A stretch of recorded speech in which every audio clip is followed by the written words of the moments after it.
Welcome to Daily Dose Radio, a 5-minute devotional podcast studying the Psalms verse by verse.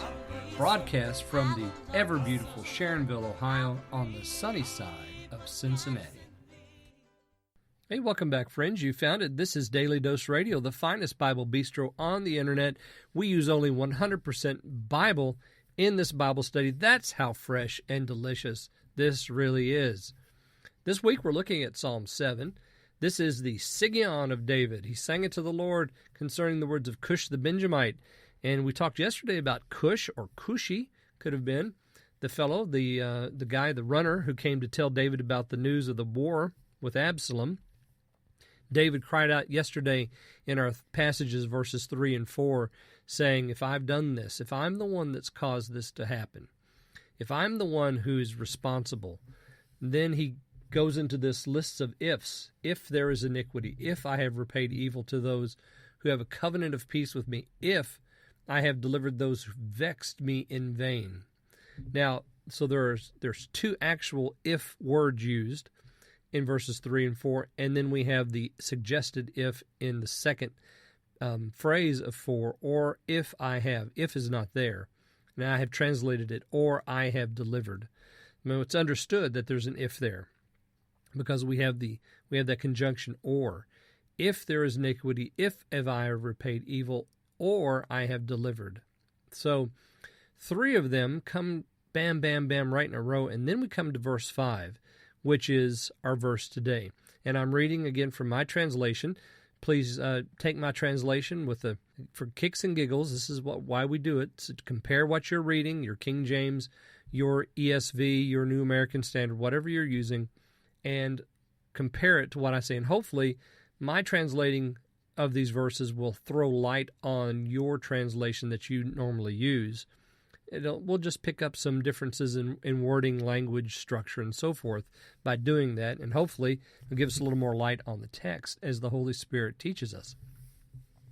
Verse 5, may the enemy persecute my soul and overtake me, and may he trample my life down to the ground, so my glory he will lay in the dust. Selah. Rise up, O Lord, in your anger. Lift up against the outbursts of my enemies, and arouse yourself to me, the judgment of your command.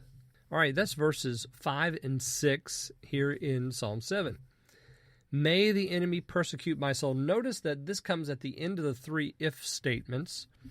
If there's iniquity, if I've repaid evil, so forth. May the enemy do this. So David is saying, it's possible that I have sinned. And if that's the case, then let this happen.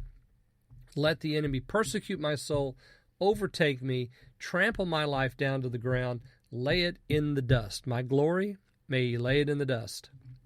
Let me just make a comment here. If you look at my translation, you'll see I've inserted that hard break, that accent that's not an accent, that up and down straight line that the Masoretes like to use to cause us to stop a second and consider his glory.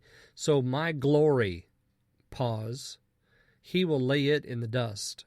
So everything that David had, his soul, his life, his glory, everything that was David's saying, I'm putting that in the balance. If there's sin over here, then let all that is me now be taken. Sometimes, what we do is we say, well, if I did this, it's not really my fault. We obfuscate. It's not really my fault. I'm not the one responsible for this. Really, it's his fault. He made me do it. He caused my emotions to be out of control. You don't understand that's my temper. You don't get it.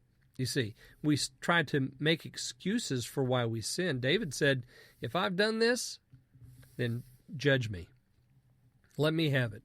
And do it by the hand of my enemies, because they're chasing me all over the place anyway. Just let them catch up to me and put an end to it. Now we have a Selah between 5 and 6. And in 6, we have another prayer. Rise up, O Lord, in your anger. Lift up against the outbursts of my enemies. Rouse yourself to me, the judgment of your command. So David is asking now the Lord to come and to judge between him and his adversaries. If he's at fault, let it fall on me. he says, let it come. If not, then you judge my enemies. So he's asking the Lord to make a definite stand here for him or for his enemies. Let's just know who's right in this situation. Join me again tomorrow. We'll pick up with verses 7 and 8 on Daily Dose Radio. Thanks for listening to Daily Dose Radio. I'm David Smith. The music today has been performed by the Bluegrass Experiment. Thanks again for listening. I'll see you next time on Daily Dose Radio.